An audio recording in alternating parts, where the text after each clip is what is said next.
evening, folks. February 21st, and welcome to In the Spirit of Things. And, folks, we're glad you're here. It's going to be a very fun ride. I always like to have fun rides. Anyways, I'm happy everybody showed up. Everything is in flux. Everything's changing. Everything's moving forward. Folks, I'm really excited. A lot of changes on the horizon. It seems like we're moving forward on multiple different levels. It seems like everybody's sort of starting to get the memo on a different level. With that being said, I have a couple special hosts and guests. Brother Johnny is going to share with us a little love tonight.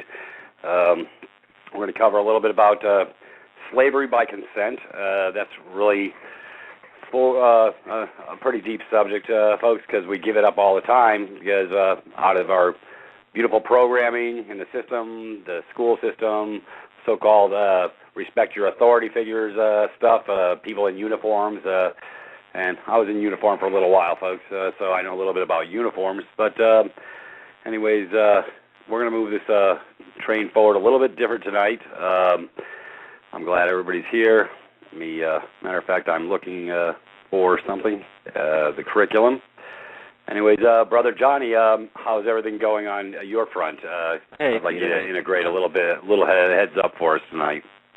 Well, we're getting ready for our next hearing. We've got a next hearing on Wednesday, so we've been getting prepared for that, and we're learning. Let's just say that we're learning a lot of new information, and it is definitely slavery by consent. And we're basically going to show them how we did not consent, and we're going to bring in case law and the Supreme Court law at this time, and we'll just see how we fare with that information, and we're going to see how much we can't get them to bury themselves this time, and make it as public as possible. Yeah, well, like I say, that's why I want to shine light. Like I say, as far as I'm concerned.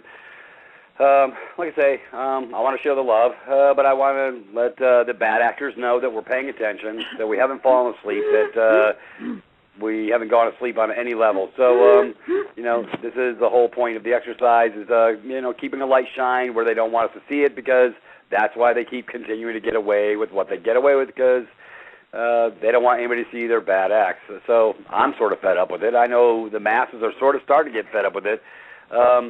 But sometimes it takes a certain amount of pain before everybody sort of starts waking up. I'm from the mindset of when do you draw a line in the sand? Because what's it going to take? I say this to a lot of people. Are we going to wait till they're putting the chip in our backside before we say or do anything? See, because folks, by a non-action, and I was just going to share this for a second, Johnny, by basically silence is acquiescence. It's sort of like what I cover on third-party debt termination. If you fail to remove a presumption, they think you're happy with getting your brake speed off and causing you issues and duress. So unless I guess it's sort of like, if you had an older brother, I had an older brother, you twist my arm until I cried uncle. When the pain becomes so great, I'm crying uncle, and now I'm going to move forward and remove that pain. So, anyways, this is what it's really come down to is we've gotten ourselves so busy in the world of things of the mundane, we've lost our focus. We've lost pretty much part of ourselves. We've literally removed our capacity to actually see things as they really are through the effective programming of the day-to-day mundane, i.e. punching a time clock, whatever you do, coming home, crawling into your cubicle, and not interacting with people of substance, not interacting with our brothers and sisters. We're just too damn tired. We're just too damn busy. So it takes effort to pull the rose-colored glasses off, folks. But, like I said, I've spent 25 years digging in. I already knew something was wrong way back when, but I didn't really start assessing the information and tying it all together to sort of clear my collective mindset. So on that, Brother Johnny's been paying attention for a long time. We talk about the vaccines. We talk about the polluted GMO, genetically modified food products, all these other issues. We talk about the chemical poisonings of our brothers and sisters under the guise of a lie called cancer. Folks, like I say, I'm not a doctor, but I was a doc with the Marines. And so,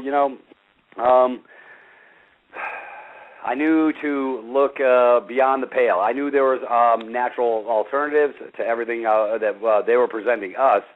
So I've always been outside the box. I've always looked through nutrition, alternatives, because anything that comes out of the ground is pretty much good, but anything, processed, homogenized, your milk products, most of our food products, and these, change up the physiology of the body and how the mind assesses information, how you move forward through your life. And like I say, it's not good to be in an acidic state, and we've covered this before, but it's really important. There's really, really simple little things everybody can do to change that, and that's why I've created that over at the site, because, folks, and that's all free. Like I say, if you haven't seen the cancer page, if you haven't seen the audios page on what I speak of, these are simple methodologies that they'd rather us not uncover, talk about, research, or dig into and find the proofs. So, like I say, I live in the land of the proofs. So when I try and create a curriculum or education or bring forth information, like I say, it's not my word. I don't want anybody going off a hearsay. I want them to be knowledgeable. I want them to have understanding. So it takes a little bit of lifting on our part. But, folks, it's not a lot. So what I've done is I've gone into creative modality, bringing these things forward for everybody's perusal. So then you can find your truth. I know what my truth is, and that's my truth. So, like I say, I'm not going to force my will, my information's on your head. I'm just going to leave it open to your interpretation to basically peel the curtain back and see if it fits. And if it fits, then apply it. If it doesn't fit, then ignore it, throw it out. So everybody has free will, act and deeds. Everybody has the capacity to make decisions for themselves. The problem is they really don't want us to think outside the box, and they don't really want us to make decisions for ourselves because they'd be glad to make them for us. Folks, I did 10 years in the military. They like to make a lot of decisions for us. And pretty much you had to go with the flow. So otherwise, you'd be doing a little brig time. But I still always push the envelope. I still always ask questions. I didn't die and go to sleep in my mind. I just knew, okay, that's the capacity how this thing operates. They've been doing this for hundreds of years. And I says, okay. However, it still, like I say, didn't shut down my thought process. It's like being in a compromising situation morally to yourself. You have, even in the military, you have the right to make the right decision for yourself. I'm not going to consent to doing something that conflicts with my soul, my heart, my mind. So, you know what, I will basically stand fast in the breach for that, not so much a belief system, but knowing what your conscience is your guide, folks. It tells you what's right and wrong. I mean, we have this internal barometer, this internal conscious. And so, folks, when somebody comes to me in a uniform and tells me I have to do something, it's no different than I look at them the same perspective as my neighbor telling me I got to clean my windows of my house. I'll tell my neighbor to go pack sand. Have a great day. You have no capacity to put your will on mine just because you don't like that my windows aren't clean. Anyways, if he don't like them, that they're not clean, he can do it. Yeah, he can go get a spray bottle and do it himself, as far as I'm concerned. But that's the point. Anyways, with that being said, well, Johnny, like I say, I want to, like I say, keep the light on what we're talking about with what's going on with your issues of the day, and we're going to keep this in a higher resolution of focus until you come out the other side, because I don't want nobody going to sleep on the other side of the fence, i.e. my bad actor brothers and sisters who keep doing nefarious acts under the guise of that they're doing something to help me. Well, folks, they're not helping you when they do bad acts. That's called control mechanism. So how did we get here? How do we get down to all these control mechanisms? And how do we give over consent? And matter of fact, that's what I brought together a different slant, because I don't like to rant. I do rant sometimes, I know, but I brought Sister Michelle into the fray because she gives me a different perspective. She gives me clarity of thought to assess the information from a different perspective. But it still comes to the same perspective in the end because it's still applicable. Anyways, with that being said, I have a movie called Slavery by Consent. I thought Brother Michael posted it over in the curriculum page. It's not there yet. So, folks, I'll get that posted within the next 24 hours. So those that go to privateist.me, it's a really, really, really good movie. It's a real good idea to watch it. It's about 2 hours, but it will give you total clarity on how this nefarious acts of over time through propaganda, control mechanisms, other things that they've created have made us go into a consent mode. Whether we think we're consenting or not, it's by our actions and deeds or lack thereof that cause us this consent. So they think that you really don't want to make decisions for yourself, so they'll be glad to make them for you. So we're going to try and change this paradigm over the next few weeks as well. So I'm taking this on a different level to give everybody a little bit more clarity in their minds. And that's where it starts, folks. It starts all in our minds. Anyways, Michelle, are you there? Yes, I'm here. Can you hear me? I can hear you now. Hi, Peter. Hi, John. Hey, how you doing, Michelle? Great to have you on the show. Good. How are you guys? Very good. So, Michelle, like I say, on this consent thing, like I say, I'd like to get some feedback that we were speaking of earlier as well, where we shared a little bit about information on this consent issue and how it became the way it is. And I think you had produced something for me that was really viable, and I wanted to hear it. So I was wondering if you could maybe digress on that just a little bit for me. Sure. Thanks. I'm really happy to be speaking with you tonight, and it's just my opinion what I'm offering. Every person has to find what's truth for themselves. Consent. We were discussing how this is a revolution, this is a war, and it's a spiritual war. And those who are at the forefront, they're the ones who have an awareness of this. Most people don't know what's going on. This war is not going to be fought with guns. It will be won with consciousness. It's my knowing that, and I don't use the word belief, and I do not use the word faith. Those two words require that I put my energy in something that is outside of me. And belief requires that I step outside. Faith requires that I step outside. And I know that everything is within. For me, I must know something. All spiritual traditions emphasize the need to keep your attention in the present time. And it's my sense that so long as you're present, you're here, you're now, everything you need is present with you. And as soon as you project yourself back in time and you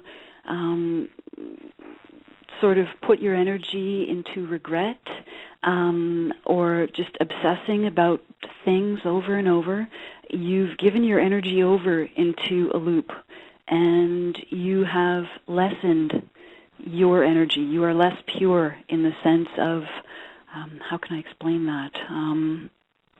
You're scattered. And conversely, if you're obsessed about the future, you're worried about things, you've got your agenda, you have things to do, you're always sort of projecting yourself into the future, that's worry. And that lessens also your energy. So again, you're scattered. You're in loops. What if? And for me, I've found that so long as, and it's difficult, but everything is happening right here, right now. But you asked me the question about consent. Sorry, that was a big that was kind of a big departure, but it's all related. That's why I kind of get lost in these energetic flows, because it's just all so very much related. What I know is that this is a mental universe, and that I am creating my reality right here, right now. We were discussing consent, and I was telling you we must give our consent in the legal system, as you are very familiar with, and as you explain on a weekly basis so very well. But it happens also in the etheric, in the spiritual, if you will. I must give my consent to something before an action can occur. And it seems that we have forgotten that we have the choice.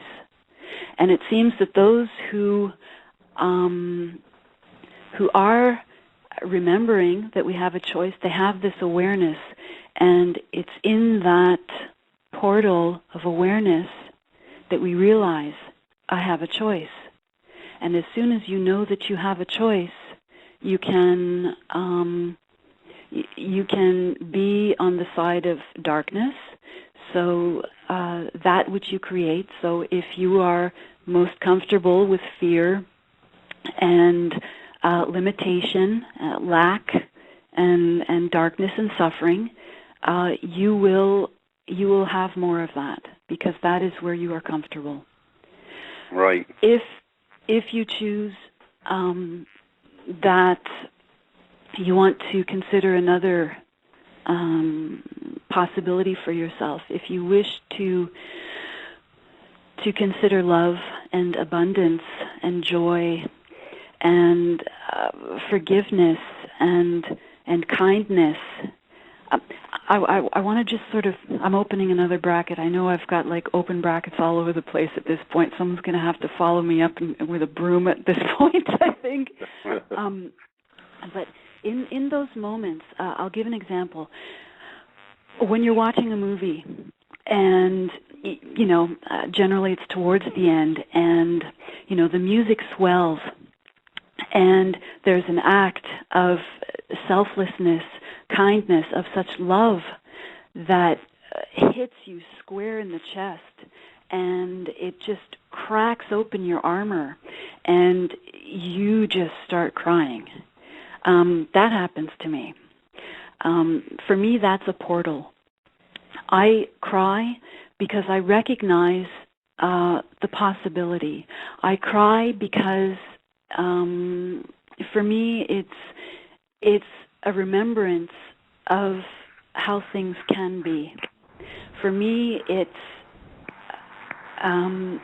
wanting to go home and missing home so very much.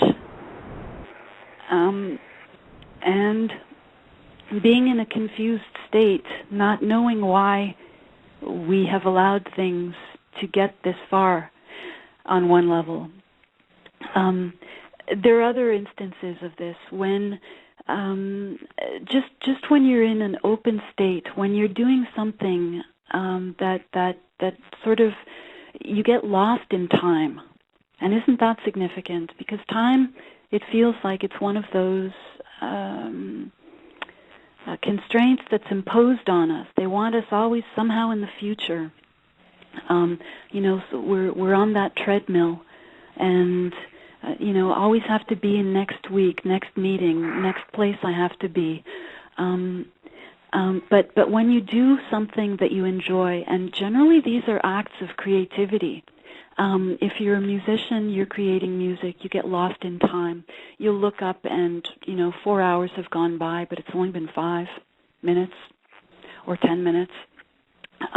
If you write, if you paint, just anything, if you garden, if cooking is your passion, when we do those things that remind us of our humanity, it's a portal, and in that openness we have awareness, and that's where we have our choice. That's where we have our access to this free will where we can decide on what kind of world we want.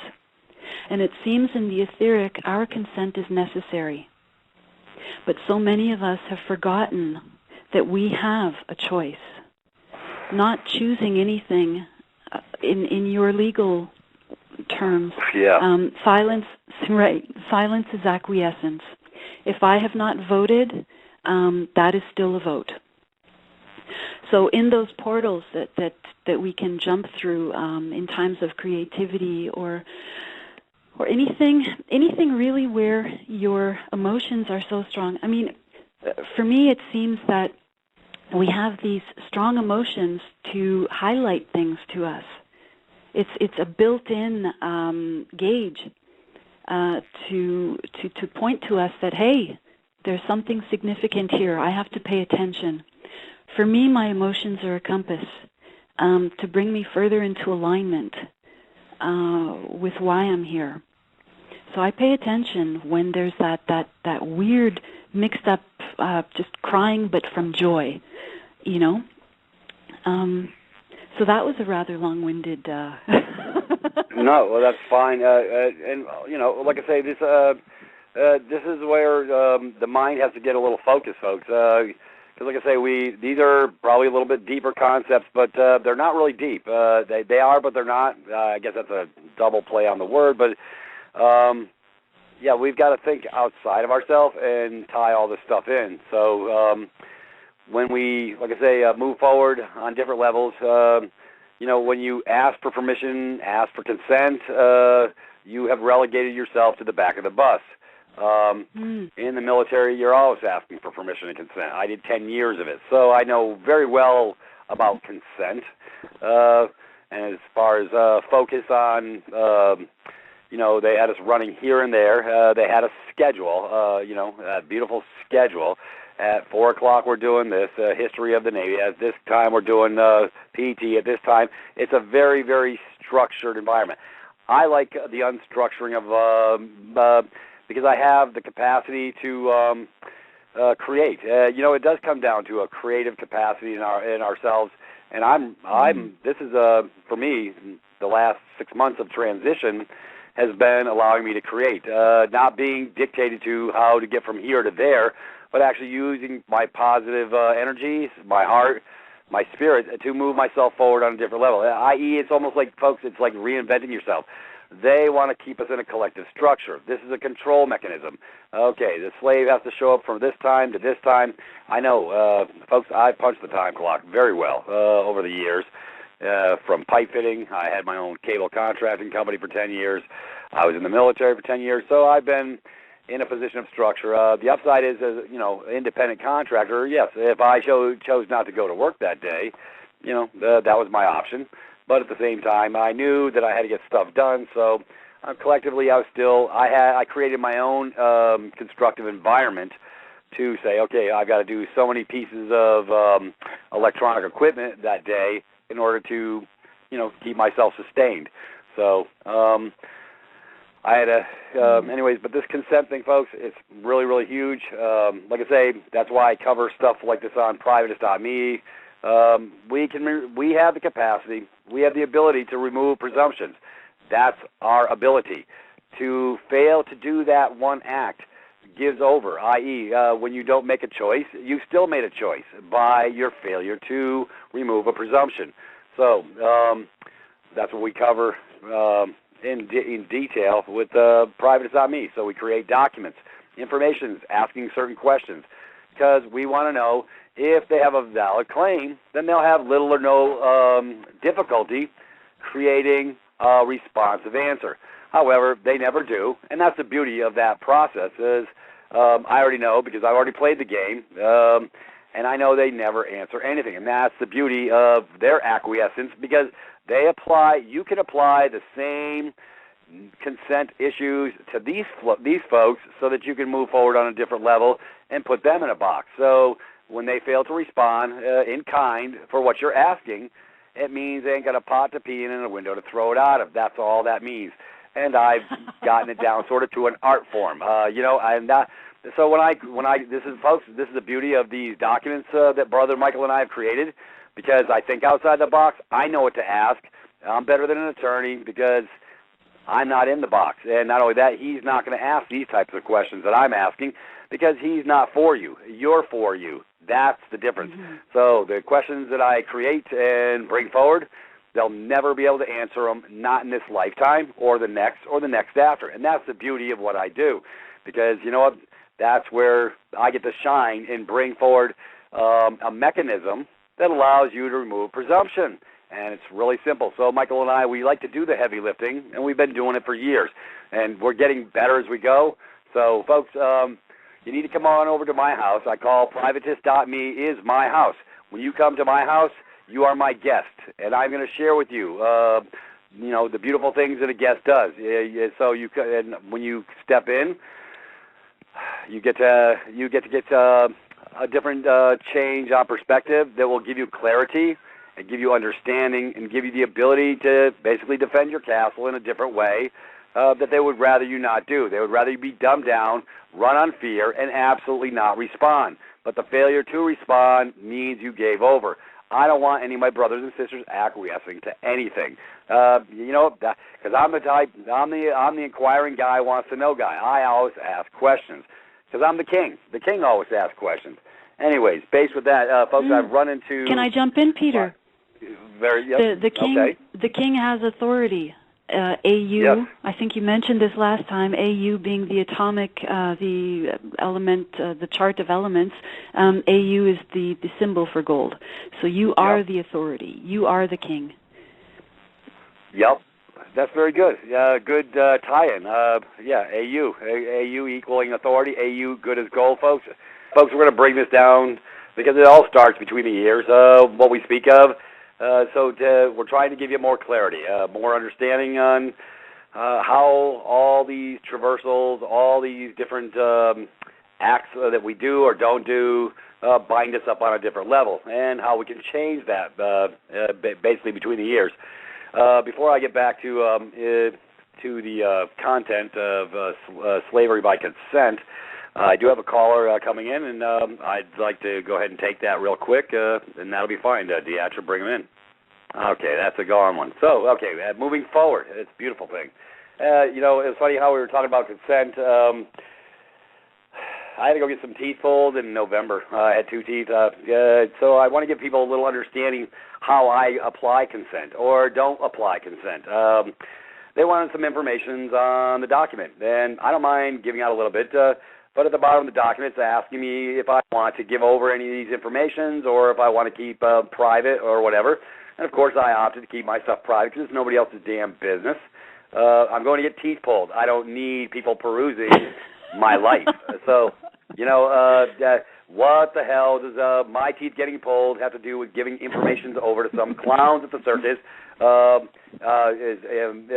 I see, folks, because I understand the tie-ins. When you give over information, these people are, for lack of a better term, they're cultivating your information. I'm looking for another word.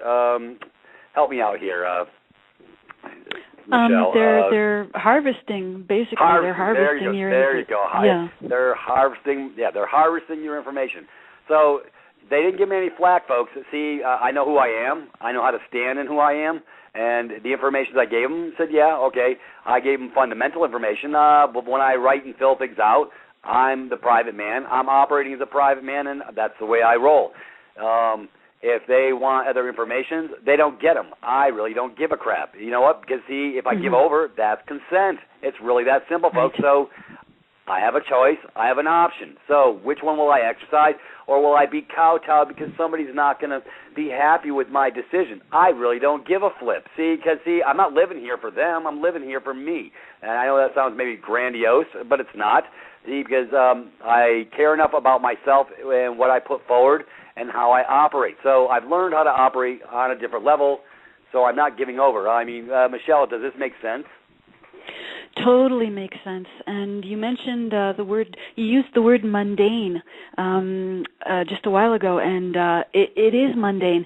It happens when you give your consent on that level. It is so mundane. It happens in an instant. Basically, you're giving consent that they now have power over you. I'll give an example. You walk into your doctor's office and there are diplomas there. You see those diplomas, you accept him as the authority. You have given consent, and you now have given your power to him to tell you what is best for you, for your physical body. Another example, we touched on this last time in a courtroom. The judge walks into the room, and she will make eye contact with every single person there, because that is consent. This is etheric stuff. These things happen on levels that most people are not even aware of, and it's the agenda is in place. The agenda is in place to rub out our very humanity. Everything that makes us human is to be eradicated according to their agenda. And that's our creativity. That's our ability to love. That's our compassion. That's the joy that we experience. That's all those beautiful things. They don't want that. They don't want that around. And what they're doing is, and I don't like using those words they, because it's a duality. So I would rather focus my power, my attention, my power in saying that if I allow certain things, then I allow, because that removes the power that they have over me. No one has power over me. I stand in dominion of my energies, and I have that ability because I have awareness, and it all starts with awareness. And once you have awareness, then you have choice. You can stand under anybody else's authority if you choose to, but at least you have the awareness. Right. Well, it's like if we accept another person's indifference or bad behavior multiple times, like you and I covered, then that becomes acceptable behavior from the other party doing it because we let it move forward. And by not broaching the information or trying to stop those bad acts, or not so much bad acts, but just we're consenting to the behavior. It's like if I set up a date with Brother Johnny to meet him at 7 o'clock. We're going to go have steak and eggs at Steak and Ale, and I fail to show up. If I fail to show up and don't give him a call, or maybe give him a Skype or give him an email or whatever, say, hey, brother, I got binded up, I just sort of disrespected the guy as a man and as somebody as my equal, because and then, okay, let's say I move forward and it comes a couple of days later, and then he gets up because, hey, he catches up. What happened? I was waiting for you for an hour and a half. What happened? Oh, I just got binded up with some other stuff. And then the first thing Johnny would be thinking is, well, was your fingers broken? Did the mafia get to you because your phone didn't work? You couldn't give me a call and give me a heads up because now I'm put out because somebody failed to respond, because I failed to respond to Brother Johnny and say, hey, look, I'm binded up. He's operating in the capacity that, hey, Pete's going to show up. But, you know, and to do this, folks, it's like setting up a date with a girl. If you set up a date with a girl at 7 o'clock and you're going to go pick her up at her house and she's not there, you're going to say, well, what the hell, what gives? So then you try and contact her and she lets your phone roll over. She doesn't respond back. And then Monday rolls around. It's the weekend's over.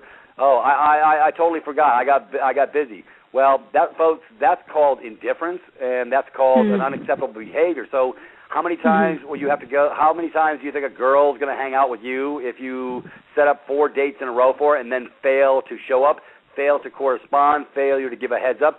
Folks, that becomes indifference, and if that's acceptable behavior for you, it'll go to time 5, time 6, time 7.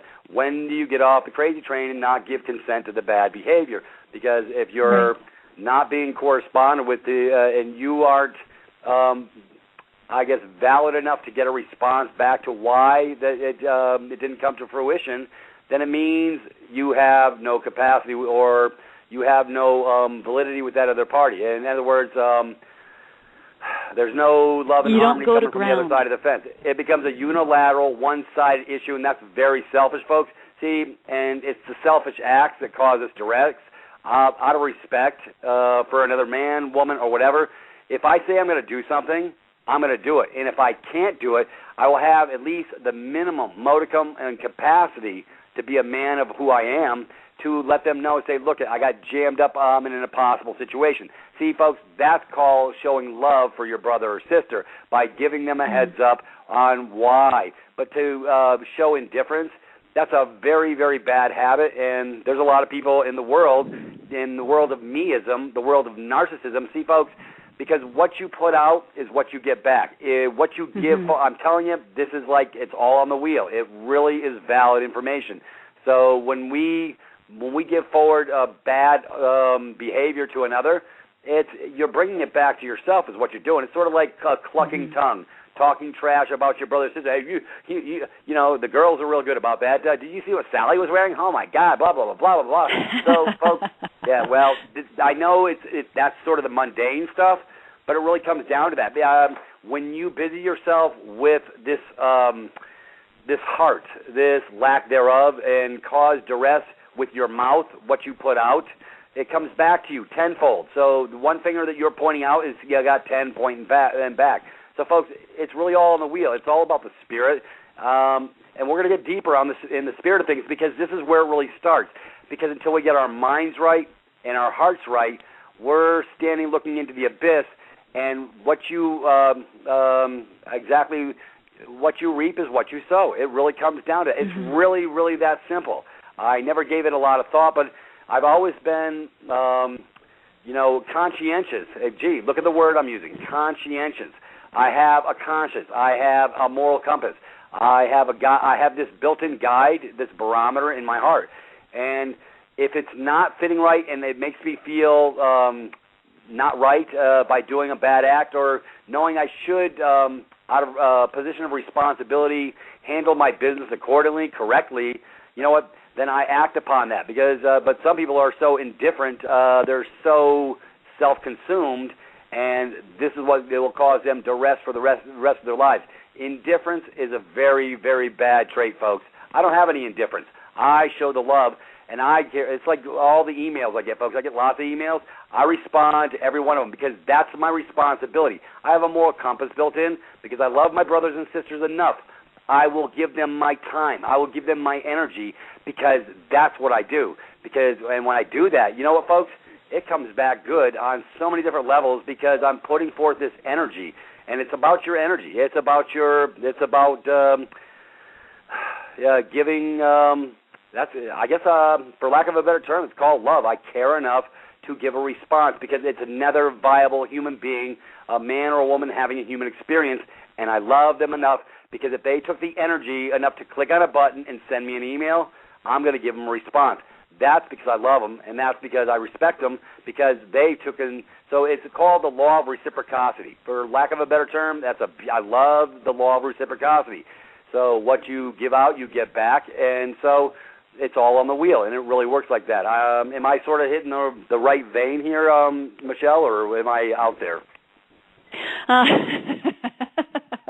Well, I know you're out there, but that's why I really see things. I don't know. That's why I feel a kinship with you, Peter, because you're out there and I'm out there, and we have these parallels. You with your legal stuff, and me with my sort of spiritual point of view. No, what you're saying makes a lot of sense, and it just seems that that will be the way things are. And it's not my place to have it. How can I explain this? It has to do with control. It has to do with a desired outcome. So long as I can hold the open question. In other words, if I can just hold an open question, not have a predetermined view of how things are going to happen, then I know I don't have attachment to that stuff, and I know that things will unfold as they will. Things happen for a meaning. There's meaning in the way things unfold. And people have they're at different levels of awareness, and I wonder if it's said there are between 6 and 7, is it billion of us on this planet. I wonder if there are between 6 and 7 billion different paths back home. So I wonder if that person who didn't have it in them to respond to you,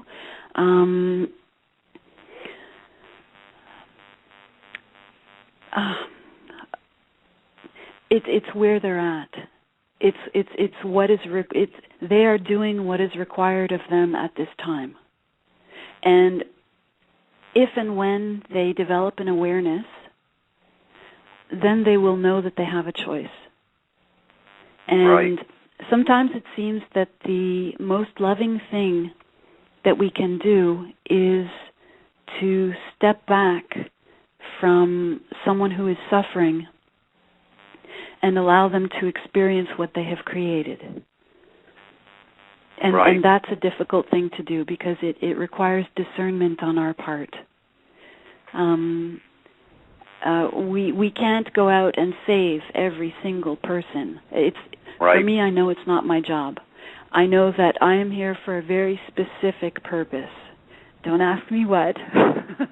Yep. I'm getting to it. When you know, will you let me know? Oh, sure. Are you kidding? You're the first person I'm going to call. Send me a memo. Hey, I do emails. You can call me, too. And speaking of call, there goes my phone. That goes to the back of the bus. I'm stepping away from that bus. Well, it's funny, guys. I believe go ahead, brother. The synchronicity, has always been prevalent in my life, and even in all this that's happening right now, it's almost like I'm in a dream, you know what I mean? Because every tool that I needed, every person that I needed, every idea or, the ideas of staying at peace and all this kind of stuff, it all came to fruition when I needed it. Even in this battle and stuff like that. My fiance and I knew that, when we decided to grab back our inherent rights and to do this type of documentation, there could be negative ones out there that aren't going to like this too much, that are going to come out of the woodwork and come after us and stuff like that. And we knew that. You can say we may even have manifested that, you know what I mean? And it's almost like the universe knew that, they would have to pick people who would be willing to stand in the breach and let other people know what's going on and all this kind of stuff, and not afraid to stand up to so-called authority and learn the secrets of what's going on in the backgrounds and all this kind of stuff. And so, we're learning, that the universe, even in this time of what we're going through and stuff like that, is supporting us 100%, and giving us things that almost seem magical for us to get through this, and the love of everybody who's come around us and all this kind of stuff. And, we've lost some family over this, but we've gained some family over this as well, and it's almost like, we as our vibrations increase and as we understand what's going on, the people around us have increased in vibration and stuff like this as well. So, we definitely are not happy with what's going on, but we understand it, and we are living it, and we do so in peace and honor, in love, and even love for the nefarious ones who have decided to, give us this experience for whatever reason, that we are to learn this lesson, whilst giving us the tools to come through the other side, and hopefully when we're done with this, we can help others to get through these type of nightmares and stuff with these nefarious ones by standing up and not being afraid to do the old David and Goliath kind of thing. Right. So well, Brother John, and let me share, brother. I know where you're coming from. I know what you do. I know you're not warring in your heart, and that's the hugest thing I've ever seen. Like I say, you're one of my heroes because, frankly, I don't know if I could do what you're doing.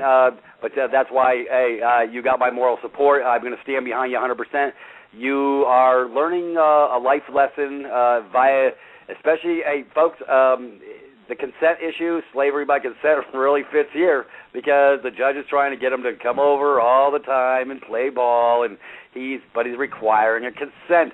And the sad part is the first judge has recused himself at this point because old Johnny's just not giving consent. But, folks, it's not about not going along to get along. It's about giving over consent because you don't know who you are. It comes down to us knowing who we are. I know we say this. I know you. My audience has probably heard this a billion times, but it's so simple. Most people just don't get it because when you stand fast in the breach to who you are, the king doesn't ask questions from the clown at the circus. This bad actor is nothing but a bad actor, and he's trying to get you to traverse and play ball. Hey, folks, it's like the third-party scumbags that I talk about. The original creditor got paid, and then it gets farmed out to this clown of the circus called a third-party scumbag, and that's what they are, folks. I'm going to put them in a box because this is how much I have the same disdain, the same indifference, and the same contempt for a robber coming through my front door and stealing out of my friggin' pants pocket my gold. You see, you do that, I'm going to beat your brakes off. So I'm going to show them the same beautiful respect they're showing me, but I'm going to do it in a nice way. I'm doing it with love. When we created these documents, hey, folks, I'm going to ask you, you're going to have to bring the damn kitchen sink, everything that goes with it, and then I'll be glad to, because folks, it's called a counteroffer, and I don't accept crap from clowns in the circus. Matter of fact, I don't even accept the sorry crap they deliver to my mailbox because I always return it back on deliverables address because it's a form of consent the minute you open it up. So, anyways, so much for that. I'm getting excited. I forgot to take my medication. Oh my goodness! Don't even get me started, folks. But this is the beauty of explaining the consent thing. This really fits, Michelle. I mean, there's so many little nuances to this consent thing, and we know because we've been so dumbed down and deconditioned or recommissioned or propagandized. We actually believe the bull crap they're sending us to the mail actually has some sort of validity. It only has validity if you give it the power. Exactly, and they require for us to give them the power. They require for us to give the consent. Otherwise, it falls flat. It's no go. It just seems like it's this law of the universe somehow that I must consent. I must give my consent. And, it happens on such a mundane level, but it's everywhere. Your Super Bowl, for example, with during halftime with the singers and the dancers, and there was a singer who put her hands together in a triangle like a pyramid, and just flouting that symbol, and you have, I don't know how many people watched that. Is it millions or is it billions? It's a lot. It's a lot of people. And they just watch this. Just by putting your energy of focus on that, you have given consent to this Illuminati symbol. The darkness operates on the level of symbols. And this is a language that I sense that we have forgotten, mostly forgotten. But a symbol is so energetically loaded. And for us to put our attention, that is our focus, that is our energy, therefore our power, on those symbols, they have gained consent. And they feed off, it's a feeding off of our power. I wonder if that's why the archetype of vampire is just so preponderant. It's everywhere. You've got the vampire movies, the vampire TV shows. It's all over the place. By consent, okay, they are operating within the laws. The law seems to be that they must show us what they wish to do to us, what they are doing to us, and we must give consent. So by showing us, so when I watch this movie or if I read one of these books And the archetype is right there, vampire, psychic vampire, sucking of my energy. And I read it, and it's considered fluff and mindless entertainment. No. This, again, we come back to the word mundane. It all happens in the flick of an instant, in a moment, and you have given consent. You accept it. Yep. And where you put your focus, that is your vote. It's just so very mundane. It is a mental universe.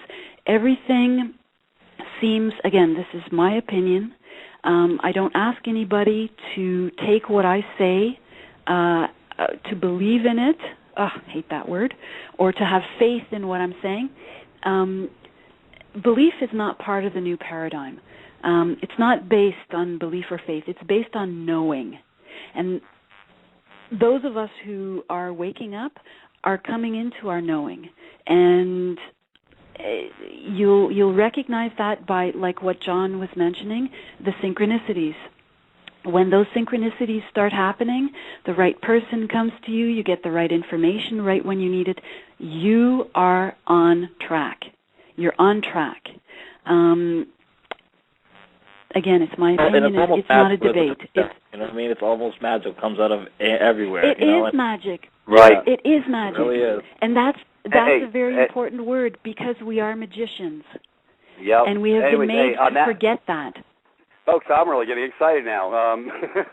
I didn't, I really haven't dug into the consent topic, but you know what? I know we're going to move forward on this one, because this is, we're going to create different ways of you not to consent. Like Brother Johnny, when I invited him on the show tonight, he gave over his consent to come on the show. But it's the consent to come on the show and talk. It wasn't the consent to come on the show and do a whole bunch of heavy lifting and taking abuse, or if somebody's beating his brakes off, or whatever. He didn't consent to that part of it, but he did step into the room. So, but he knows from past experience, by consenting to Peter, it's a good thing. It's not going to cause him deleterious effects. See, that's the difference, folks. When you consent with clowns of the circus, it's going to cause you deleterious effects. So, matter of fact, folks, like I say, I'm going to blow my horn a little bit on private.me. If you want to learn how not to consent, come on over to my house. I'll teach you. That's the beauty.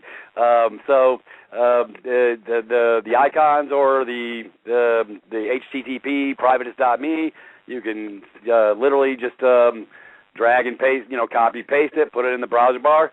Come into the free portals. You're going to learn a whole bunch of stuff that will teach you about not consenting. Folks, it's like Michelle was speaking about the doctor's office. They have all those plaques on the walls so that you can give over consent because, he's got a sheepskin. Whoopee whoop. Hey, folks, I'm my own best doctor. I know how to heal Peter. Been doing it for 53 years, and I'm not going to change up my status now. I don't need permission or consent from some clown of the circus to tell me how to take care of my body. See, folks, that comes from a position of free will, act and deed, taking responsibility for oneself. I don't need information from people who aren't basically going to have a positive effect. See, folks, when I consent to people like that, by giving that consent, whatever they do to me, I did by consent. I gave over. So I lost my control. But it's not really about control, folks. It's about maybe it is about control. Matter of fact, that's what it is. Anyways, I got excited because Brother Johnny's not consenting to the clowns of the circus, and they know they need his consent. When you don't consent in their courts, they things really get weird. Let me tell you.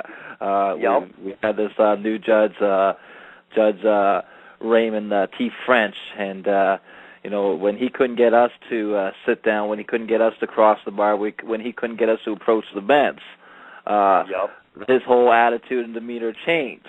You know what I mean? It was like I say, it was a lot of stuttering and a lot of what do I do now? You're pissed off because you weren't consenting. Damn, go figure. Yeah, like who is this guy? I was like, you know what I mean? What's that John, get me into that left before? John, you see what happened, right? You had him lose dominion of his energies. Exactly. You had power. You have power. Exactly. So I just had so much that's what power happens. I didn't know how to wield it completely correctly. But I think we're gonna be a much better swordsmith this time. We go in. Right, Pens folks. and papers. Yeah, and it comes down to not warring folks, but see, that's called staying in honor. These people, they want to get you in dishonor at every turn. That's the objective of the game. And it is a game, folks. It's a game of the mind. It's master manipulation.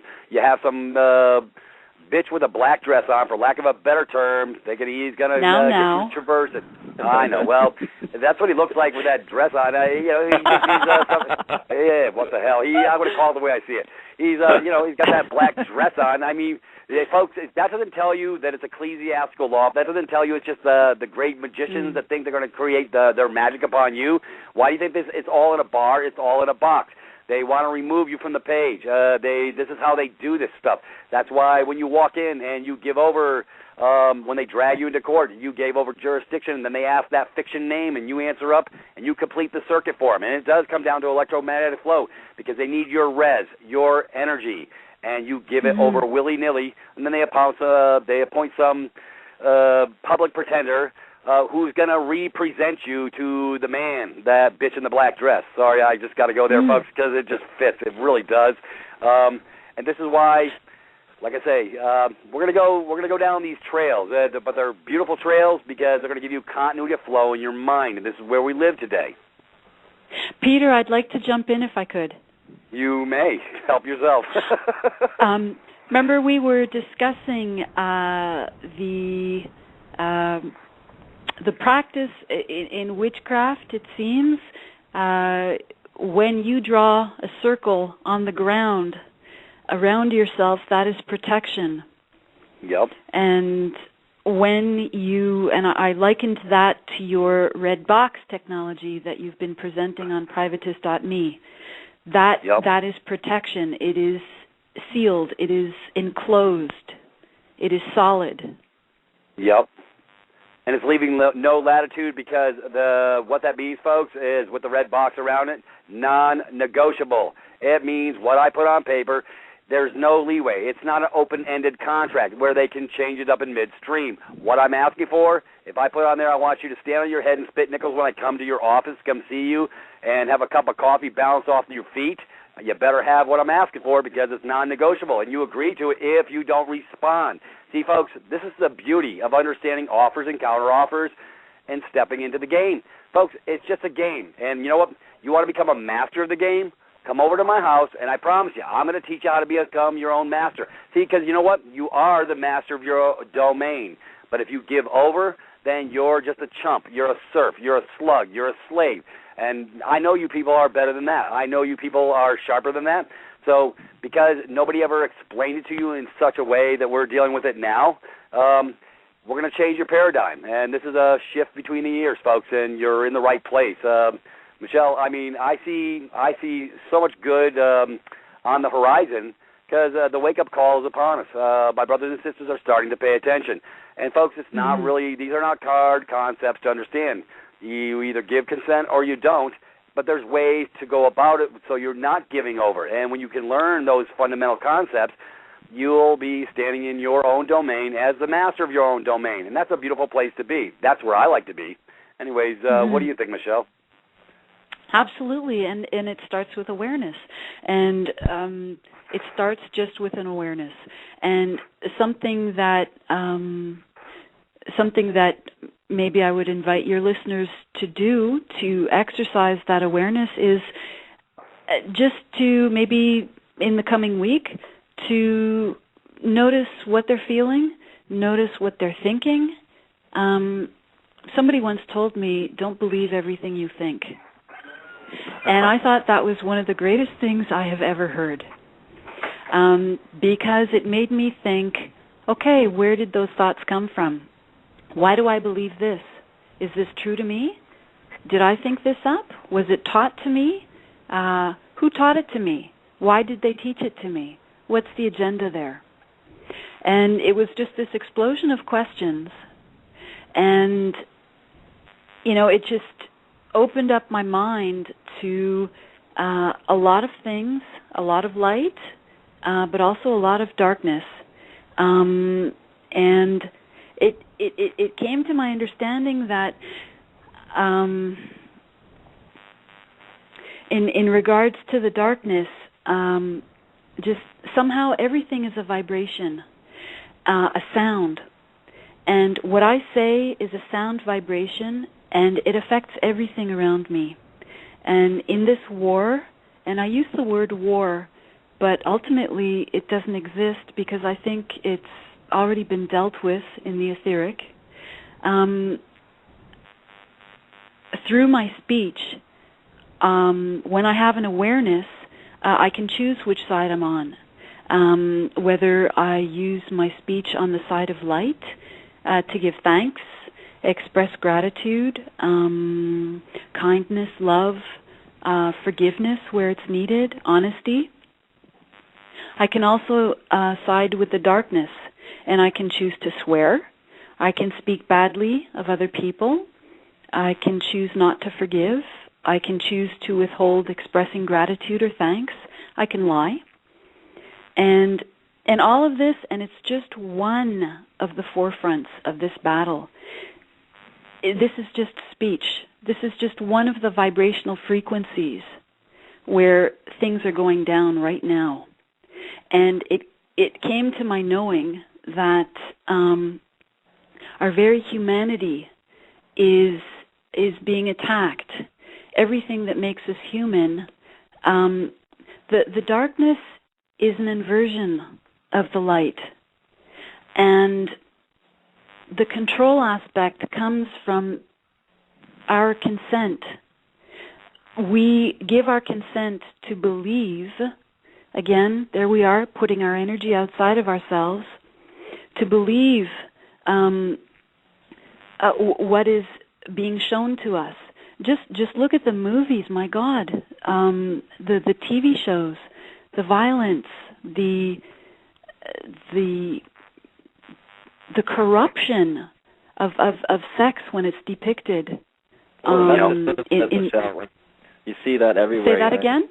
You see that everywhere now, too. You know, it's just our generation is growing up with that completely. It's nothing but violence in the games and making, evil look sexy all the time. And, you wonder why we have all this, these people that are, turned into sociopaths and all this kind of stuff, because that's what you're taught. And a lot of these children are being taught this stuff at such young ages now, with these parents who have the TV babysitter and all this kind of stuff. And exactly, and we lived a life where we chose not to when we moved out country and stuff like that. We didn't raise our children on TV, and we didn't raise, they had their movies and stuff like that. But we didn't, let them sit there. We let them have an imagination and, play games with each other and communicate and discuss and, use their minds instead of just turning into that zombie look you see on children when they sit there with their games, half drooling out the side of their mouth and stuff like that, playing for hours and hours, exactly. Also, like with this texting now, this is a new big thing, texting. And people don't realize how limited this is, slowing down the human mind to you know what I mean? To no dialogue whatsoever anymore, down to symbols and it's just. And let me interject for a second. That's the key. Okay, no interpersonal communication skills. It's digits. Exactly. It's little cuey things. Separation. I don't text, folks. Yeah, I don't text. Yeah, I Skype. But, hey, for the most part, I have functional interaction with my brothers and sisters all day long, and it stimulates the mind. I have to go to a place in my emotional state. I have to process information. That's what brings me a step above the rest, because I'm taking myself out of a false paradigm, i.e., where I think I have functionality, where I have to literally deal with my mind and think thoughts and put them out, words on paper, put informations out, and go into the effective capacities of my mind to actually bring thoughts forward. That takes energy, folks. That takes a whole different type of energy than texting, BFF and all this other BS. Okay, so anyways, folks, it really, let me tell you something. Okay, when I was a kid growing up, we made things. We built things. Pinewood Derby, we would build these little cars. We would effectively, like my brothers and my friends on the street, we would build tree forts. We would be out in the open air. We would be doing functional things, interactive skills, playing well with others, playing football, doing this, doing activities that required interpersonal skills. Folks, it's come down to where nobody has interpersonal skills. They have no effective communication skills or modalities. You go to a fast food place and it's they've been dumbed down to a grunt, just about. I see what I see. Go ahead. I watched that happen too. I came from the generation. I'm 36 now, right? And I came from the generation where, I was the kid out there, making tree forts and stuff like that, and out playing with my friends and stuff. And then Atari came out. And right. I remember seeing, I remember seeing, like, you get the people and they be in the house, they just started, and then the Sega system came out, and not that that's wrong or anything else, but you can just see how over the years it got more and more and more until you get to the point where people are just communicating through multiplayer now through their game systems. You know what I mean? There is no more going outside playing. There is no more interacting with everybody else around there's no more of the community kids getting together in the yard and stuff like that. It's all just sitting back, eating processed foods, and zombifying out, right? So this right. is what we need to stop. Well, it's Can like I jump in? Now. Go ahead. Huh? Oh, thanks, Go Peter. ahead. It just seems that the agenda, and we can't. I don't think we can know everything that's going on, but it just seems like the agenda is for us to put our energy into everything but the inverted form of it. Exactly. To celebrate there's this cult of death. People walking around in black with skulls and tattoos and every second. What is up with that? And what is up with that? I celebrate life. I'm here for life. That is what is beautiful and sacred to me. And it just seems that the agenda is about separating myself from myself. In other words, it would seem that they want for me to not even know who I am. The second point is to separate us from others and to separate us from this very planet that sustains us. That's the agenda. And to get our consent, and I don't know where it's going. I don't think I have to know what the ultimate agenda is and why and all those questions. But I do have knowing of what is afoot, and it seems that part of the agenda is just the various assaults on us, on destroying our humanity. We're getting that through the EMF. My very DNA is being attacked on a level where it has been proven by scientists that the cell phone towers and all the various high-tech communication, exactly, the smart meters the bee population are there. They're there to unzip my DNA. My DNA is sacred. In my DNA, I have my past, my present, my future, of everything that was, is, and will be, and every single person on this planet also has that. And the agenda to corrupt our very DNA, that is our humanity. But the good thing, there's good news in all of this. We're getting the call. And you'll hear the call, when you're watching that movie, and for some strange reason you get very emotional, and you'll see an act of kindness or of love. That's a wake-up call. That is to remind you of your true nature. That is to get you back on point. Right. Exactly. Anyways, like I say, they've created all these capacities to get you outside of yourself. Even though you think you're interacting with your TV and your information and whatever, like I say, if you're not coming down to interpersonal skills, the capacity to interrelate with your brothers and sisters, basically, like I say, everybody's gone dead inside. Like I say, they crawl back into their homes at night. There's no neighborly functional skills going on, no integration of the mind. The engagement. It takes energy to engage the mind. It takes energy to engage your neighbors. I engage my neighbors all the time, especially when I'm outside on the front porch having these calls, because they're hearing my dialogue from 6 houses around. It's like you have this booming voice. So they don't know exactly what Brother Peter's saying, but they know he's passionate, and they know he's alive, and they know he brings it. So it's like, folks, and I do know my neighbors. I know every one of them in my little nucleus, because I've gone out of myself to get to know who my neighbors are.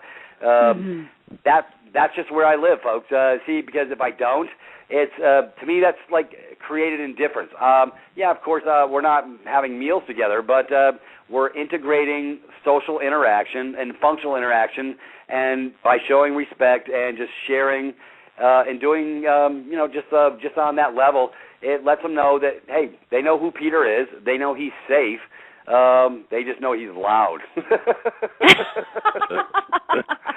But they love me. Nobody's ever called the police on me yet.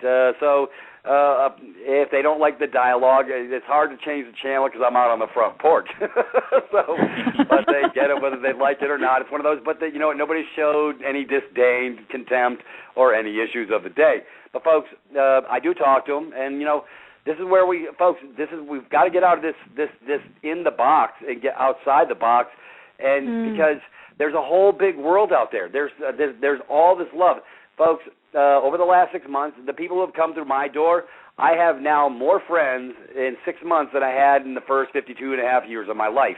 It's because I got outside of myself and I started putting myself forward. I started making the effort to integrate with, and folks, your world gets a whole lot better when you start integrating with other people and keeping your pulse on your brothers and sisters. My days are busy. They flash by in a flicker because I'm always busy between emails, between phone conversations, Skypes, and dialogue with the real world at hand.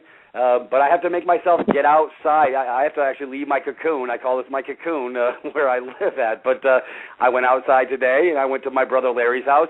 This is another brother, and we integrated doing some some physical weight training, and I made myself go do something, an action to integrate with another soul, another human being, another brother that I love, another kindred spirit, and he really appreciated it. It made his heart warm because I made the concerted effort to go outside of myself because he's that valuable to me. He has a heart. He's one of me. And so, folks, if everybody would just do a little to get outside themselves, to go share with their brothers, and maybe this doesn't, but it does require consent, so it is on the same paradigm, because I had to get consent from my brother to go over there and use his weights and use his bench and stuff like that, and he gave over consent. He knew I wasn't going to chuck him around. He knew I wasn't going to break it through the sheetrock walls, and because he knew Peter's behavioral patterns are indicative of a responsible man, so he knows me. So, folks, it does always come back down to consent. Every action we do, everything we do in interaction is a consent or non-consent type situation.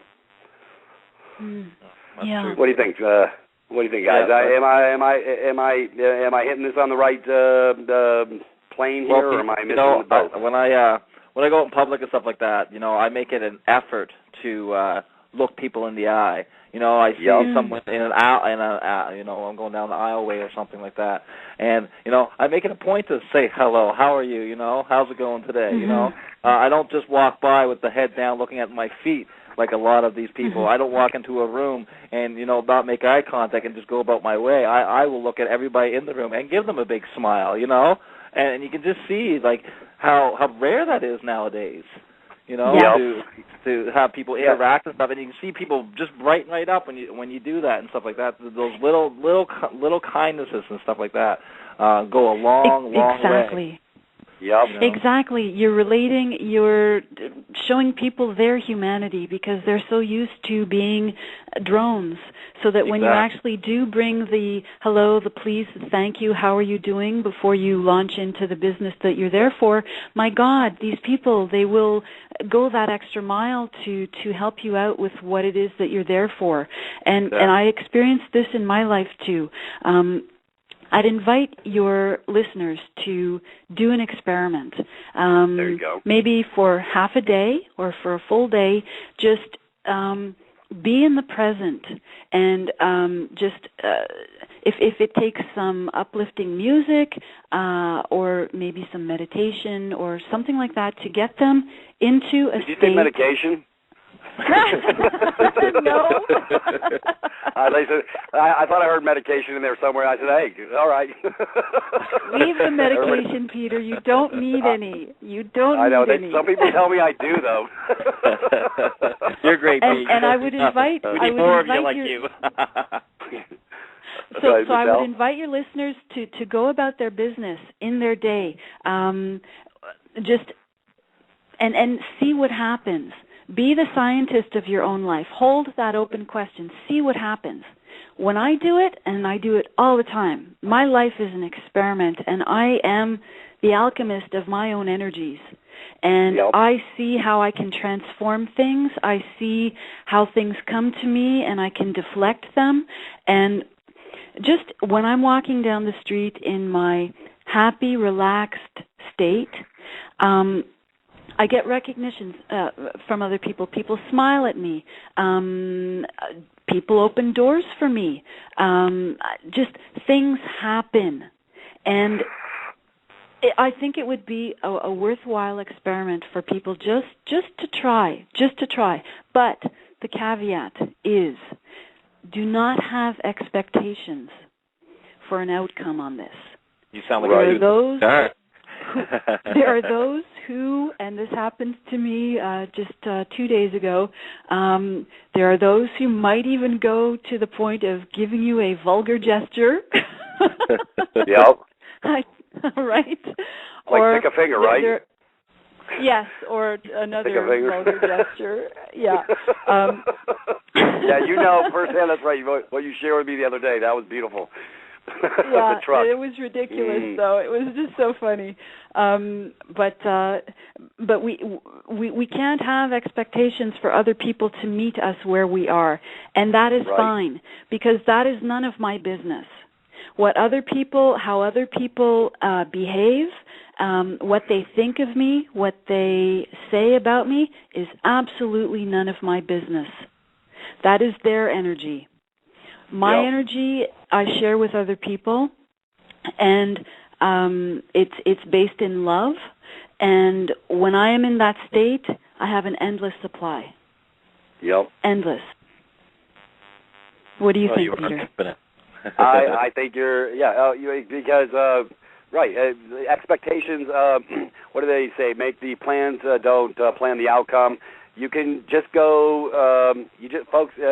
This really is and I do it all the time. When I go to the store and stuff like that, I'm bubbly. I'm a nice guy. I'm like, I'm bringing the love. And they're just saying, either that guy's really well medicated or, because they're not used to people showing the love. You see, this is what I'm proving this. This is not theory, folks. This is not empty diatribe. This is valid. When I went to get my teeth pulled out from the dentist, when I had to first show up for the first time, I had an infection. And I got to meet the doctor, whatever, and I integrated social graces like, hey, we're not used to people integrating social graces because most people just keep to themselves. I'm the social butterfly. I want to show some love. I want them to remember me because my heart's right. And when I walk in, it's like the doctor that I bantered with. She was like 5'2", blonde, cute little thing. And she was wanting to look at my mouth. I said, well, hey, if you're going to crawl on my chest, it's over. I said, I think I can't go there. I said, and I had her laughing her butt off because, see, folks, I love to interject humor in the scenario. And when you make light and people all of a sudden feel this beautiful spirit coming into the room, and they just want to maybe rub a little elbows with it. And, I had a good time over at the dentist's office, even though I hate getting my teeth pulled because it's a really... It releases them from the need to conform it releases levity, humor.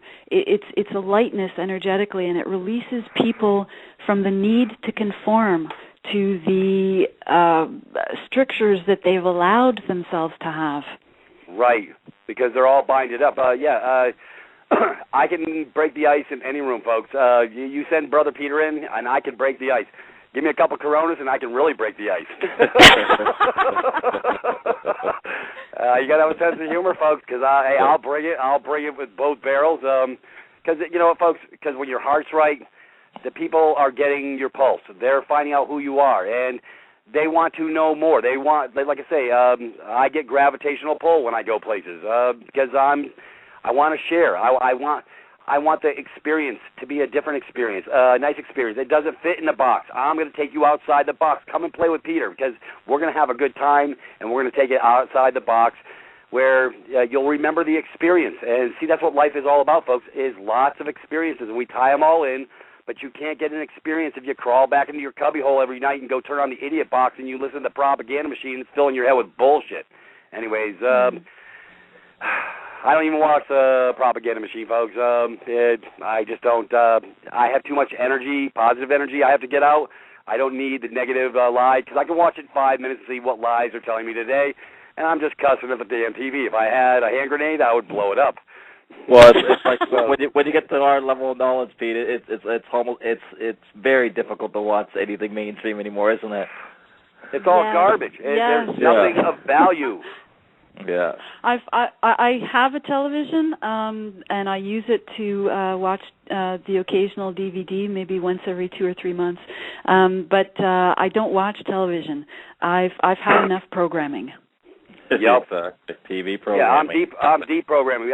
Since I've got my, I do watch the Idiot Box because I'm the comedy guy. I got to go decompress, and because I do get serious, I dig in. I'm dealing with things of substance, things that are serious, and so in order to make levity, to give my heart lightness, I'll actually watch something that I love. Frasier. I love Big Bang Theory.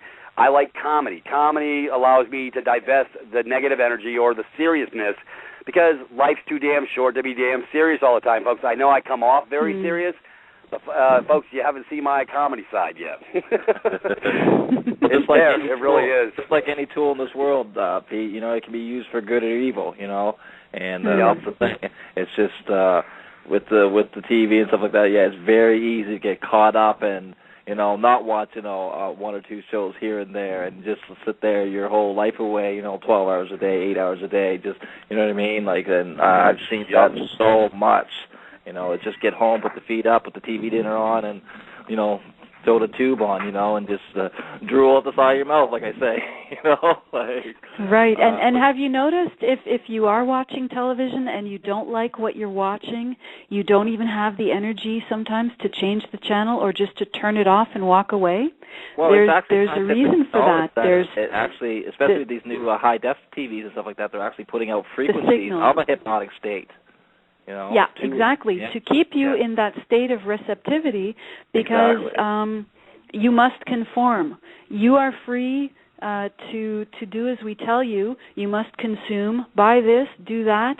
By the way, this complete inversion of a beautiful sacred act of lovemaking. No, this is what you must believe. It is a complete bastardization of this sacred act, and it is 2 bodies coming together in a furtive way of complete debasement. That and so many other concepts. That's just a basic concept, but I see it everywhere now. And it's in our face, to the point where comedy, it's not comedy. That's been co-opted also. I watched a movie just a short time ago, and it was recommended to me, and I was absolutely disgusted at what was meant to be humor. It just, and I'm sure if I had been in the theater, there would have been, a whole bunch of people laughing, and that's what's scary, that people are so completely unaware of how their focus is being harnessed, and literally harnessed. You know, like Well, a horse has a harness. That first step of taboo topics is to bring it into comedy, and the next thing you know, it's mainstream topics. You know what I mean? Isn't that some of the most hateful things have been brought out through comedy? You know, and then next thing you know, it's accepted everywhere because we laughed at it. You know, and I definitely can see the seriousness of that as well. Yeah. That's a great point, John, because you laughed at it, you agree with it. You have given consent. Consent. It's been a great show. We're covering something of substance for a change. We always try and cover substance, but for those who haven't noticed, we have Michelle here. Folks, I didn't really want to carry the show for 2 hours and let you hear me blather on for 2 hours, so I brought in an equalizing force to neutralize my gruff exterior, because it is can be a little gruff. And Michelle brings this sweetness and the love on a different level. So I said, you know what, I need somebody to integrate with me. And Michelle has stepped up to the task, and it's the greatest thing. So, folks, welcome her with open arms, because she's here to stay as far as I'm concerned. And she helps give me continuity of flow. It's a beautiful thing. And Michelle, I thank you. And Johnny, I thank you too. And Brother Johnny will be keeping coming forward until we resolve his issue, because I just want to make sure the folks on the other side make sure we're paying attention. Anyways, with that being said... hey, Pete, when we get this issue resolved, we're just getting started. Yes. Yeah, you're right. Yeah. Okay, yeah. I brought the accelerant and the Seal TNT and a blowtorch for a match. It's all beautiful. We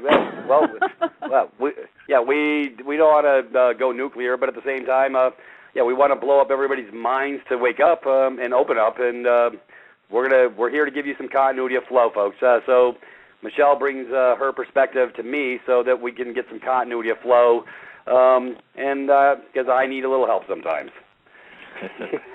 Anyways, folks, I'm going to get that posted on the slavery by consent. I've already posted to Brother Mike because it's going to be posted in the curriculum page. Should be up by tomorrow. Folks, it's 2 hours. I know it's long, but there's no writing. Take the time to watch this, because it will really expand how all this came about. It's really been, it's accelerated now, but it was very, very subdued. It's sort of like how do you cook a lobster type thing from the early in the 50s, 60s, 70s, and then it's gotten gravitational pull and moved in an accelerated capacity at this point in time, where, like I say, they give you a ticket for running your car in your driveway over in Colorado. It's called motoring, under the guise of, I don't even know what the hell that means. You go out to start your car in the winter, and you go back and get your cup of coffee, and some revenue generation agent comes to your house, sees your house or your car running in your driveway, and he's going to give you a $300 ticket. When I heard of that back in 2005, when I was out in Colorado doing a pipe fitting gig, I was like blown away when these guys told me, yeah, they'll give you a ticket. And even when we were staying in the hotels and stuff like that, if you go out and start your car and go in to get your cup of coffee, and they'll come by and they'll put a ticket on there for $300. And it's no worse than the dadgum garden scam. People registering their garden. Folks, you don't have to register your gardens with the clowns at the circus, because all that is, it's a control mechanism so they can come back and say, your tomatoes just aren't looking right, or you had too many this year, and we need 20% off what you took out of the marketplace for growing all those tomatoes in your backyard, so we're going to assess you. That, folks, that's called giving over. That's consent. When you sign up and register with crap, it's consent. When you get folks, get a Walmart card, give over your gun. I mean, give me a break. It's tricks is for kids hours, folks. Wake up. It's really, really, and they got more tricks up their sleeves, and Carter's got pills. We got Agenda 21 going right on here in Podunk, where I live, on the land, And the gentleman I read from, he's a pastor, and he's telling me about I says, dude, I was telling people this 5 years ago. Nobody was paying attention. Folks, if you don't know what I don't even want to get into Agenda 21. I know what it is, but look it up on your computer, and it's the condensation of an area in a control mechanism where they can make dictates for everybody in the town, sort of like when you go to a subdivision or whatever, and they have all these stupid rules. It's just more collective rules. Well, now they want to do it for the whole damn town or the guys of Agenda 21. So, gee, your house is just a little too bright white. You're going to have to put some of this shit on it. I mean, folks, when do you draw a line in the sand and quit giving consent? So, hey, folks, I'm the good guy. I love pissing in people's cornflakes because I can. Because I'm going to ask questions. I'm going to ask questions until you give me some dadgum answers. Who died and made you king? I want to show you love, but like I say, it's like no different than my neighbor telling me I got to wash my windows. Kiss my rosy red butt. I'm not washing who died and left you king to put a dictate out for me. So, what, folks, when do we draw a line in the sand? So, we're going to put our collective minds together, and I'm going to show you how to draw the line in the sand. Then I'm going to show you how to operate as a man or woman, as the king or the queen, whatever you want to be, so that you can stand on your own 2 feet, be self-sufficient, have the capacity to operate in strength and not in weakness, and quit giving over. Anyways, Michelle, I'm ranting. A Go little. figure. Which I think is maybe one of the reasons you brought me on, so that maybe I could switch gears a little bit and introduce a little bit of that gentleness and maybe plant a few seeds for your listeners. I have a quote I'd like to read. It's by Johann Wolfgang von Goethe. I have come to the frightening conclusion that I am the decisive element. It is my personal approach that creates the climate. It is my daily mood that makes the weather. I possess tremendous power to make life miserable or joyous. I can be a tool of torture or an instrument of inspiration. I can humiliate or humor, hurt or heal. In all situations, it is my response that decides whether a crisis is escalated or de-escalated, and a person is humanized or dehumanized. If we treat people as they are, we make them worse. If we treat people as they ought to be, we help them become what they are capable of becoming. And I think it's important for us to remember that those who are playing a role through the darkness as controllers are playing a difficult role. And I'm personally thankful to them that they are coming down on us with such fervor because it's just accelerating the obvious duality, how dark the darkness is and how light the lightness is, if that makes any sense. Yeah. What do you think, John? Well, yeah, that's exactly what's happening. You know what I mean? The more they stomp on us, the more we're going to, enough's enough. Listen, this is going on to Jimmy, this is going on to Johnny, this is going on to Margaret, what's going on? When are we going to come together and stop this? Exactly. And the more they bring on, their stomping boots, the more we're going to say, well, hey, okay, this is it. We've had enough, and that's usually that's mankind. You find that, you know what I mean? We go to the edges. Go ahead. Yeah, it becomes negative active aggression, and now they're not even hiding it. Sort of like, let me just cover that state rep over in Nebraska. I mean, talk about ballsy. The DA telling him, we don't need no bond. We don't need no oath. Well, that should tell you everything, folks, right there, when they think they can operate in their full and limited commercial liability and cause you a damage and not be responsible. It's not. It's a limited liability corporation. Their butt's supposed to be covered, because if they do cause you a damage, somebody's got to pay. But so when you pull back the curtain, folks, they're not even pretending anymore. That's called hubris. If you don't know what that means, please go look it up. Hubris. Hubris. That's what they've become. They're contemptuous. They're indifferent. They're controlative. They're manipulative. And you know what? Hey, I'm not a party, so kiss my rosy red butt. Yeah. But that's how it comes down to it. Naked aggression. That's what I call it. It's nothing less than naked aggression. It's paramount to emotional rape. Exactly. And as I say, the more they do it, it seems that humanity and stuff like that. Sometimes it takes a lot to kick us in gear, but it's usually that one straw that broke the camel's back, and then everybody is. Comes together, and we stop this evil in our world and stuff like that. And it sucks that we seem to have to almost get beat to death before we'll come around sometimes. And but it seems people are coming around quicker and quicker. As our generations mature, and we are used to seeing the evils of history being repeated over and over again in our history in the present, right? So it's easy to see. When the stuff is happening again and surrounding us again, and you see this darkness and stuff. But yeah, as they keep on, pushing and pushing and pushing, eventually they're going to push too far. Right, and how do you remove? Hey, brother, we have fundamentals over at privates.me how to remove the consent. If you don't like being part of the body politic, 14th Amendment slave ship citizen status, you have the capacity to do an SOS letter. No, that's not poop on shingle, folks. It's Secretary of State and down to your local municipality. It would allow you to divest yourself of the body politic, because if you're on the voter rolls, you can't challenge the king. The king is them. You've given over and being a part of the body politic. So, folks, it's a simple administrative one-page removal of presumption, and everybody has the right and the capacity. And I'm pretty sure I know it's posted over at the site. It's a beautiful document, and it is in a red box. Go figure. I love the red box. Love that red box. I'm killing myself here.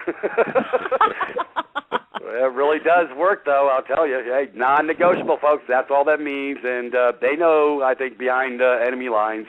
And they're not my enemy. Like I say, it's duplicitous acts through compartmentalization, multiples of things, but I'm not going to make excuses for them. That's like making an excuse for a dysfunctional alcoholic. The behavior is the behavior. And when it comes sideways and it causes my brothers distress, they have the capacity to know right from wrong. They're supposed to have a moral compass just like us, but they only want us to have the moral compass. They want us to lay down and be the good subservient slave, sheep, lamb on the plantation. Well, I'm a wolf now. Anybody want to be a wolf? Come join me. I'll show you how to be a wolf. It's beautiful, and we're not going to bite them as long as they leave us alone.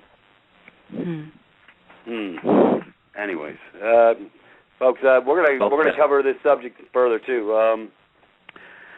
We're going to be bringing on lots more on this consent thing, folks, because it's a deep subject, and there's just so many different variables tied into this. We are getting to the downside of the hour. And like I say, if you want to learn how to not consent administratively, like I say, for all my brothers and sisters who are getting their brakes beat off, yes, by the way, we just opened up the door for our brothers and sisters in Canada so they can remove presumption for themselves through counteroffers. And Michael and I did the heavy lifting and creating. Folks, I can promise you the documents we create, they got love in them. It's just the other side's not seeing it. The only one that I think is showing is putting you in a box. Anyways, hey, folks, you got to have a sense of humor. See, so we go into creative mode over on at privates.me, and there's, folks, come on over. The water's fine. It's a deep drink, but hey, you'll be able to, we'll fill up your glass one cup at a time. We won't try and give you the 55-gallon drum. You can pace yourself, and that's the beautiful part. Matter of fact, somebody gave me an analogy about filling up the glass and putting the whole 55-gallon drum in, so that's why I just stated it. Michelle. Oh, hey, goodness. Peter, and before I forget there, my fiancée Jessie just wanted to send you some love, and she wanted to let you know that she's, preparing her love for the nefarious ones as we speak too. And oh, very good, non-negotiable love. I love it. It's beautiful. Anyways, Michelle, would you like to take us home? We're 5 minutes to the downside. your thoughts on consent, slavery by consent. Have you ever? I know you haven't seen the movie, so perhaps maybe when you find the time. Yeah, folks, it's it's something you want to watch. It will be posted at the site tomorrow because it's something that will pull back the curtain, folks. Because, like I say, we don't really give it a second thought. That's the whole point. They don't want us giving anything a second thought. They want us to go into decommissioned mode, and that's a Navy vernacular. When a ship gets decommissioned, it no longer is functional. They want you decommissioned, not functional. It's really that simple. So, anyways, we're gonna recommend a good video too, Pete. Seeing as our brother Dean Clifford there is having some hard goes, and a really good video of his who really simplifies it. It is called Dean Clifford, Keeping It Simple. It's a 4-hour video, and it really gets into how we gave away our consent and how we stay in the beneficiary status, and how all the little tricks of court and all that kind of stuff too. And it's a really good read for those who really want to get an in-depth, detailed lecture on how we got here, how we operate in court, and how they operate in court, and it really shines some light on a lot of things simply and to the point. So if people are interested, Dean Clifford, Keeping It Simple. Cool. What do we? Do they just pull it up on YouTube? Dean Yeah, Clifford, you can grab that on YouTube. Yeah, just do a search for that. Like I say, that each video is about 2 hours and 20 minutes. And even if they just get through the first one, they're going to learn a plethora of information that's really going to put them on the right path, really help them understand privacy a lot more as well, and what we're trying to do there. So, yeah, excellent information. Yeah, well, for any of my brothers and sisters out there within earshot, if you're having problems with third-party bottom feeders, yeah, you definitely want to come over to the buffet table over at privatist.me. There's icons everywhere. All you got to do is post it in, like I say, click and drag or whatever you got to do.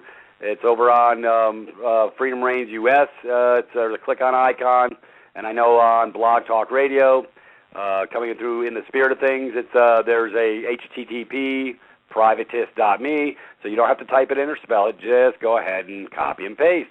Throw it in your browser. It'll bring you right through the front door, and then you can go take a look at the curriculum and what we covered since we started at the beginning. So next week we'll be continuing the curriculum, and it'll probably be about more slavery by consent, as well as other modalities and information to give you a little bit more clarity on how to deal with your world. Anyways, based on that, I want to thank everybody for coming to the show tonight. Michelle, thank you for being on the other side of the fence with me, and Brother Johnny, as usual, I love you. All right. You stand fast in the breach. I'll see you Tuesday, I'm sure. Like I say, I just like update posts, and I just want to make sure that the other side doesn't go asleep at the wheel. We're paying attention. Anyways, folks, it is in the spirit of things. We love you. We'll catch you on the rebound. Good night, and have a great day. Bye-bye. Good night.